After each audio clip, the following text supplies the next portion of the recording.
হঠাৎ করে এমন একজন দিদির দেখা যা দেখলে রীতিমতো চমকে যাবেন আপনিও। কোথাও কি কখনো দেখেছেন আপনি কার রয়েছে এরকম অবস্থা?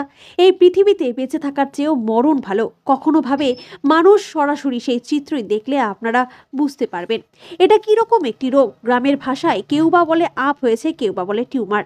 সঠিক নামটি এখনো জানা যায়নি। টাকার অভাবে পেরে উঠতে পারে না তারা। এক সময় বিয়ে হয়ে যাওয়ার পরও 2 মাস শ্বশুর বাড়িতে ছিলেন, কিন্তু স্বামী ছিলেন চোখে অন্ধ।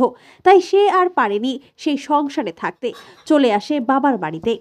এখন বাবা নেই, শুধু রয়েছে মা আর মেয়ে। দুজনে মিলেই কষ্টের দিন কাটাতে হচ্ছে তাদেরকে।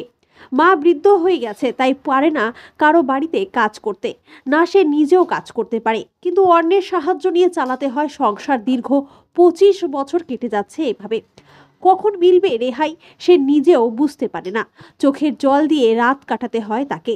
চোখের জলও অচেনা টিউমারের রক্তে ভিজে যায় বিছানা। সকালবেলা হলেই আবার সেই কষ্টের টিউমার হাতে নিয়ে চলতে হয়।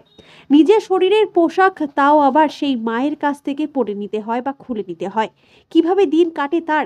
তাই আপনাদের একান্ত সহযোগিতা দরকার। আপনারা যতটুকু পারেন সেই দিদিকে সাহায্য করতে। এটাই কিন্তু সেই দিদির একটি উপায়। তিনি বারংবার জানিয়ে দিচ্ছেন যে আমাকে সাহায্য করো, আমাকে সাহায্য করো। আমি পৃথিবীর বুকে বেঁচে থাকতে চাই, আমি রোগ মুক্ত হতে চাই।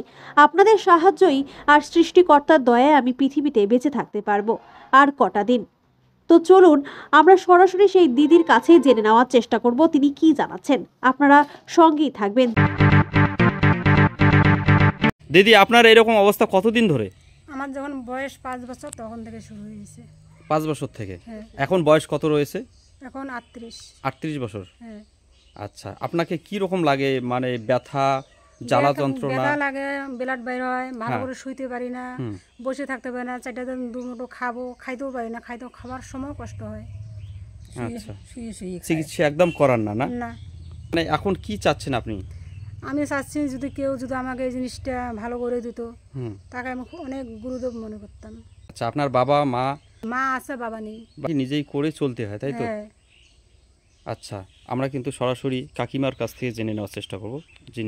করাই নাই, এই যখন খাওয়া হয় তখন এই যে দেবাশির খালি চিকিৎসা, আর কোথাও না। কি বলে ডাক্তার? কি বলে? ডাক্তার বলে বাইরে নিয়ে যেতে। বাইরে নিয়ে যেতে? ডাক্তার বলে বাইরে নিয়ে যেতে? এখান থেকে হবে না? না। সেই টাকা আপনাদের কাছে নেই? না না। আচ্ছা, সেরকম জমি জমা তো নাই যে জমি জমা বিক্রি করে বাইরে যাব। ঠিক আছে, আমরা কিন্তু সরাসরি সেই চিত্রই আপনাদের দেখাচ্ছি। সহযোগিতা করলে পরে আসতে পারেন ললঙ্গিবাড়ি, নিশিগঞ্জ, কোচবিহার। তো আমরা সেই চিত্রই আপনাদের দেখালাম। তো চলুন আজকে